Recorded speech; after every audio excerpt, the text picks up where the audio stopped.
So I had a question recently presented to me. They wanted to know what's the best pattern of intermittent fasting. So I'm going to give you my opinion on that. Okay.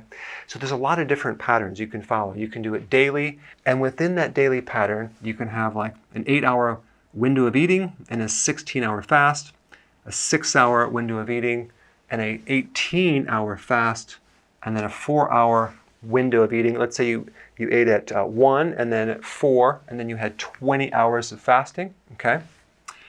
And then you have every other day fasting, and then you're fasting on the weekends, or maybe once or twice a week, and maybe you're doing a whole 24-hour fast, okay? So there's a lot of different things that you can do. Well, here's the problem with these two right here, every other day or once or twice a week. So I've gotten a lot of feedback from many people that do it every other day or a couple times a week, and they nearly always have severe hunger, brain fog, sleep problems.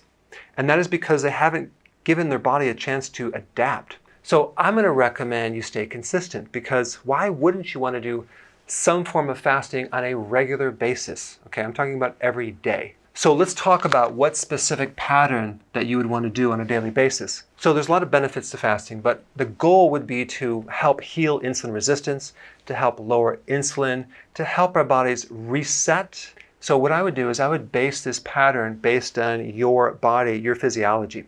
If your metabolism is fast and you're younger, then I would probably go with this right here, which is a 16-hour fast with an 8-hour window.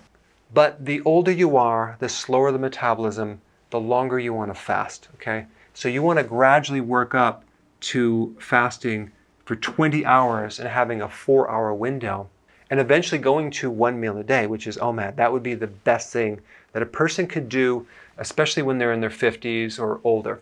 So that way they're being consistent, their body's adapting to it, they're doing it on a regular basis, they have a chance to keep insulin really, really low and allow the body to heal over a period of time.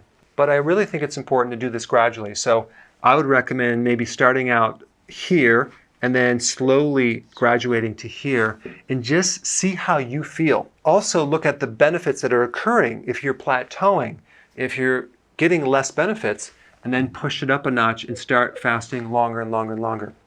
All right, thanks for watching. So I hope you're coming to the Keto Health Summit coming up in October. So I want to quickly comment on what we're going to do that's different from other conventions, okay? The problem with these other conventions is they give you information overload, okay? It's so much data that you're basically swimming in a sea of information. We're going to do things very differently. We're only going to cover the most important things that make a huge difference. Now, there are 3 very powerful strategies that we're going to be talking about at the summit that you will not find in any of my YouTube videos. Number 1 is on memory. I'm going to be showing you something very cool to dramatically increase your memory and concentration that's going to blow you away. And number 2, I'm going to show you how to increase your stress tolerance so you are completely calm all the time. All right?